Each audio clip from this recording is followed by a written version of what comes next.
Hello and welcome to Insights. This is Hari Kumar. Kerala Finance Minister K.N. Balagopal presented the budget for the financial year 24-25 in the State Assembly today, that is February 6th.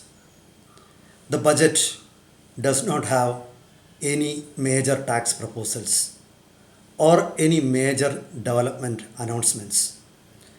Naturally, it has not evoked any major criticisms or any major commendations.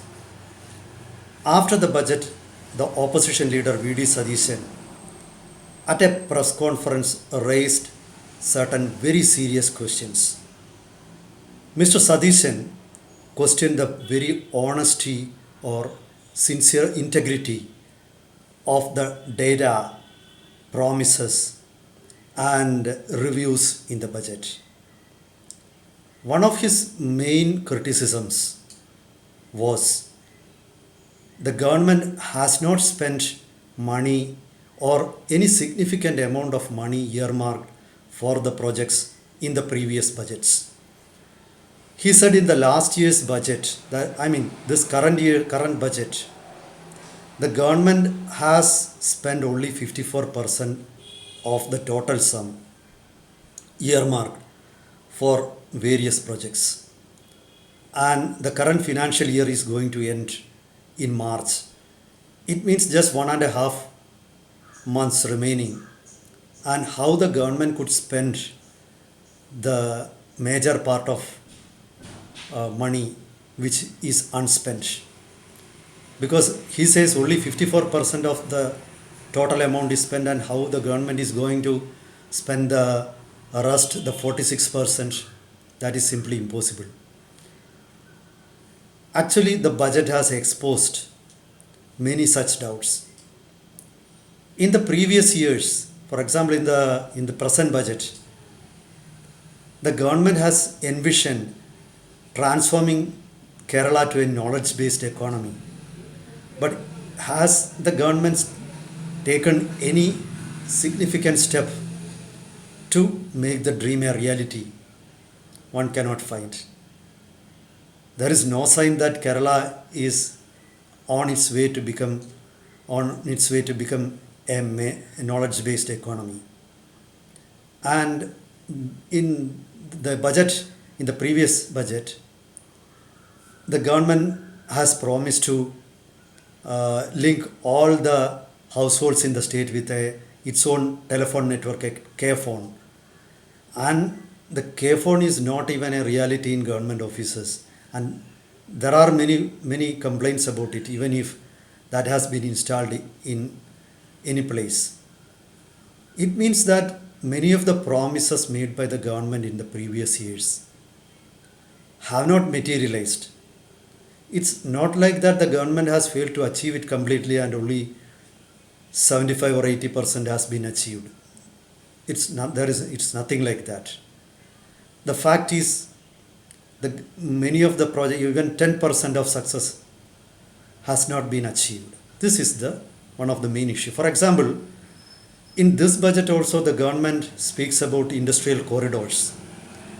This promise the people in the state have been hearing this promise for the last many years about an industrial corridor from Palakkad to Kochi and another industrial corridor in Kannur. Okay, this budget has also repeated it. One of the very interesting aspects in the budget is it exposed the humbug and contradictions in the left approach, especially in the approach of the left parties towards education sector. It is the CPIM which is mainly to be blamed for these contradictions. The present budget envisions about opening campuses of foreign universities in Kerala. It also speaks about opening a private university in Kerala. Just look back, right from 1980s till the recent past, it was the SFI which organized violent protests in campuses in Kerala against privatization. When a Congress government a couple of decades ago tried to start professional colleges in self-finance, professional self-finance colleges, the SFI held the education sector in the state to a ransom. Following the violent protests, many days colleges in the states have to be shut down. The same happened when the government tried to open autonomous colleges. So one of the major policies of Students Federation of India or SFI, the students wing of CPIM, is to oppose privatization in education sector. And the reason they say is it will it will lead to a fall in standards of education. Now even the government is accepting that education standards in the state have fallen. And the government in the budget itself mentions about huge outmigration of students to foreign universities. And the government says it wants to bring campuses of foreign universities in Kerala and private university just to prevent the outflow. Is not this irony? Is not this contradiction? Yeah, we need to ask ourselves, introspect. And another factor, another pipe dream in the budget is the development dreams of Kerala are now centered or focused on Vizhinjam port and Kochi port. At Vizhinjam, the government expects a land bank to form a land bank of 10,000 acres of land. From where is the government going to get this much quantum of land? Land is very precious in Kerala, a state where the population density is very high, and it is the coastal areas in the state which are having the highest population density. In that case, is the government planning to acquire 10,000 acres of land? In that case, from where it is going to raise funds? The budget doesn't give any details about it. And this is also likely to be a wishful statement. There are no clear-cut plans or clear-cut details about how the government is going to achieve these dreams or make these dreams a reality. And the budget again speaks about agriculture, developing the agriculture sector. But it has not earmarked huge sums for that or any specific plans. The paddy farmers in Kerala have raised the complaint that the budget doesn't have any proposal, that the budget doesn't have any fund for contributing to the paddy procurement. And the area under paddy cultivation in Kerala has progressively declined from more than 6 lakh hectares to just 1.5 lakh or something like that hectares now. The agricultural sector in the state is now crippled because of multiple factors. For example, absence of mechanization, shortage of laborers, then lack of storage facilities, lack of marketing facilities. The government or the budget doesn't have any solid proposal to answer those doubts. There, in the budget also envisions to convert Kerala into the hub of healthcare industry and attract people, patients from even foreign countries. Who is going to invest in the healthcare sector of Kerala? The government doesn't have that much huge investment, and the government needs to have a very good policy, very solid policy to retain or attract talent in the medical profession here. Again, along with hospitals, infrastructure needs to be bettered. Nearby hospitals, there needs to be standard hotels or accommodation facilities. New flights needs to be started, connecting foreign countries and Kerala. These are all, the government itself cannot achieve all these things.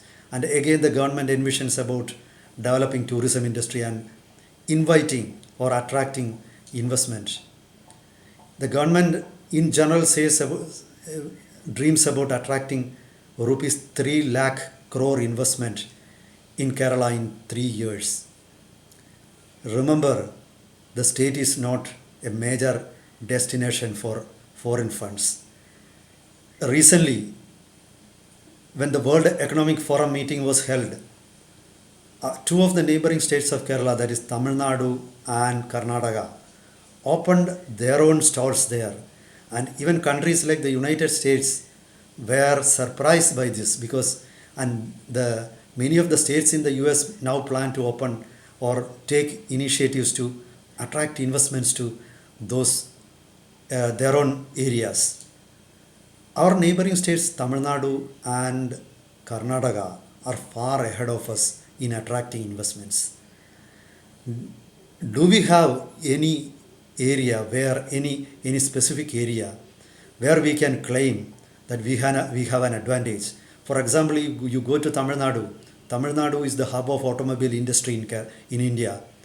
Go to Karnataka, though the Kerala budget claims that Kerala is on the cusp of becoming the cradle of sunrise industry. Which sunrise industry is there thriving in Kerala? But look at Karnataka. Bangalore is known as the Silicon Valley of India. The same is happening to Hyderabad, which is now becoming a hub of defense industries. So one cannot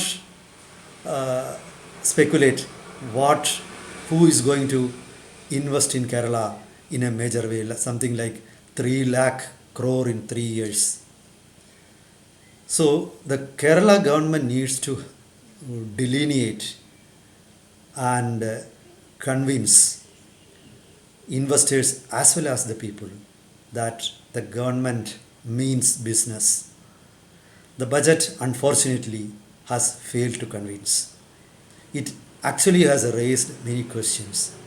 Hope in the coming days the government will explain properly, remove doubts, try to better the investment atmosphere of the state, and policy wise also the left parties in the state will do or will make sincere efforts to better the investment climate, to better the education sector, and make the dreams a reality. That's for now. Meet you with another topic next time. Till then, goodbye.